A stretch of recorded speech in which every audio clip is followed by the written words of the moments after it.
Semua bermula dari udara yang terasa ganjil di Jakarta pada awal Mei 1998. Langit mendung seperti menahan tangis yang belum tumpah. Aroma asap tipis mulai merayap dari kejauhan, mengusik hidung setiap pejalan kaki. Tak ada yang mengira bahwa kota ini akan segera berubah menjadi ladang sunyi yang dipenuhi jeritan tak bersuara. Jeritan dari mereka yang dilupakan sejarah. Kali ini kami dari channel Vain Glory Days akan membawakan kisah peristiwa Mei 1998 untuk pengantar tidur Anda. Di sebuah rumah tua di kawasan Glodok, seorang wanita tua bernama Bu Ing tinggal sendirian. Ia sudah berusia hampir 70 tahun. Setiap malam, ia akan duduk di kursi rotannya menghadap jendela, memandangi jalanan yang semakin sepi. Tetapi pada malam ke-11 Mei, jalanan tak hanya sepi, ia terasa mati. Tak ada motor, tak ada tukang bakso, hanya desau angin yang membawa suara-suara dari masa lalu. Tepat jam 11 malam, suara itu datang lagi. Suara langkah kaki, pelan tapi berat, seperti seseorang berjalan di atas puing-puing. Langkah itu berhenti di depan pintu rumah Bu Ing. Ia tak membuka pintu. Ia hanya menatapnya. Tubuhnya gemetar. Ia tahu siapa yang datang. Bukan manusia, tapi kenangan yang dikubur begitu dalam. 2 hari kemudian, kerusuhan pecah. Jakarta terbakar. Orang-orang berlarian, berteriak, menjerit. Tapi di tengah kerusuhan itu, ada suara yang lebih aneh lagi. Suara tangisan anak kecil di tengah kobaran api.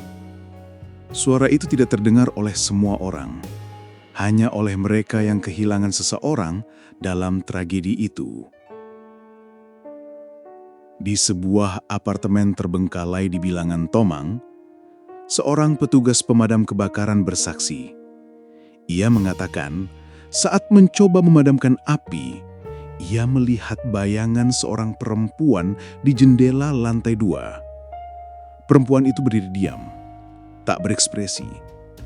Api melalap dinding, tetapi ia tak bergerak. Ketika petugas itu berlari masuk untuk menyelamatkannya, tak ada siapa-siapa. Hanya bau rambut terbakar. Dan sebuah boneka kecil yang tergeletak di sudut ruangan, utuh, tidak tersentuh api. Mayat-mayat ditemukan di lorong-lorong gelap, di toko-toko yang habis dijarah. Tapi tidak semua mayat ditemukan secara utuh. Beberapa hancur tak dikenali, seperti dihancurkan oleh amarah yang tak manusiawi.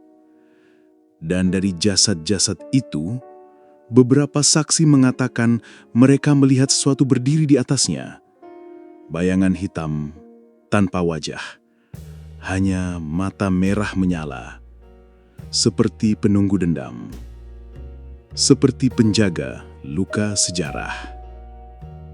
Di sebuah sekolah yang dijadikan tempat pengungsian, seorang anak perempuan berusia 7 tahun duduk sendiri di pojokan kelas. Ia tak bicara. Ia hanya menggambar di dinding dengan kapur putih. Gambar yang ia buat bukan bunga, bukan rumah, tapi puluhan wajah. Semuanya menangis. Seorang relawan mendekat dan bertanya siapa mereka. Si gadis kecil tak menjawab, hanya menulis satu kata, kami. Malam-malam berikutnya diwarnai oleh mimpi buruk yang sama, dialami oleh banyak orang di berbagai penjuru kota. Mimpi tentang terowongan gelap, tangga yang tak berujung, dan suara-suara memohon ampun. Mereka yang mengalami mimpi itu tak saling mengenal, tapi setiap kali mereka bangun, tubuh mereka basah oleh keringat dan aroma asap menempel di kulit mereka. Meskipun tak ada kebakaran.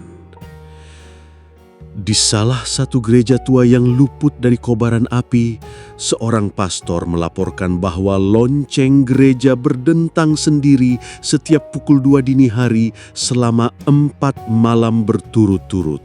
Setiap dentang disertai oleh suara-suara lirih dari luar jendela. Ketika ia mencoba melihat keluar, ia hanya melihat kabut.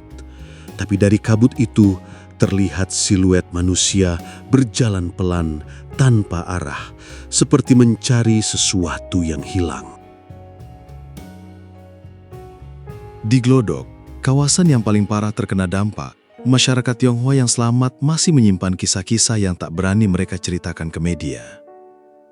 Seorang pria tua mengatakan, di malam setelah ia kehilangan istrinya dalam kebakaran, ia mendengar pintu rumahnya diketuk 3 kali. Saat ia membuka, tak ada siapa-siapa. Tapi di lantai ada bekas kaki yang gosong, bekas kaki wanita. Ia menutup pintu dengan air mata mengalir, tak berani menyebut nama istrinya lagi hingga hari ini. Saksi lain, seorang penjaga toko kelontong, berkata ia mendengar suara langkah berat setiap malam di lorong toko, padahal tempat itu sudah lama tak berpenghuni. Ketika ia mencoba menutup pintu toko selamanya, kaca depan toko tiba-tiba retak membentuk pola yang aneh, seperti wajah. Wajah yang memandang keluar dengan mata penuh luka. Tak lama setelah kerusuhan berakhir, suasana kota tidak pernah kembali benar-benar tenang. Ada sesuatu yang berubah di udara. Burung-burung jarang kembali ke pepohonan tertentu di kawasan tertentu. Beberapa pohon mati mendadak tanpa sebab, dan suara tangisan kadang masih terdengar dari bangunan yang sudah lama terbakar habis. Pada tahun 2002, seorang mahasiswa melakukan penelitian tentang trauma kolektif pasca Mei 1998. Ia mewawancarai banyak korban selamat. Namun yang ia temukan justru lebih dari sekedar kisah sedih. Ia mengumpulkan puluhan gambar dari anak-anak yang menyaksikan tragedi itu. Dan di hampir setiap gambar selalu ada satu sosok, tinggi, hitam, berdiri di antara kobaran api, tanpa wajah, hanya mata yang menyala. Mahasiswa itu menghilang sebelum sempat menerbitkan penelitiannya. Apartemennya ditemukan dalam keadaan terkunci dari dalam, dan dinding kamarnya penuh dengan coretan satu kata yang ditulis ribuan kali. Ampuni. Ada yang bilang, kota ini masih menyimpan mereka. Para arwah yang belum bisa tenang karena tak pernah diadili. Karena nama mereka tak pernah ditulis dalam sejarah. Karena dosa masa lalu dibiarkan mengendap tanpa pertanggungjawaban. Dan malam-malam tertentu, terutama di bulan Mei, beberapa orang yang tinggal di sekitar lokasi tragedi mengaku mendengar langkah kaki berat, diikuti suara tangisan dari balik tembok rumah. Tangisan yang tak bisa dijelaskan. Tangisan yang tidak berhenti meski lampu dinyalakan, pintu dibuka, atau doa dipanjatkan. Jakarta tak pernah benar-benar pulih. Ia hanya diam. Tapi dalam diamnya, sejarah masih berbisik. Dan bisikan itu bukan untuk didengar, tapi untuk diingat.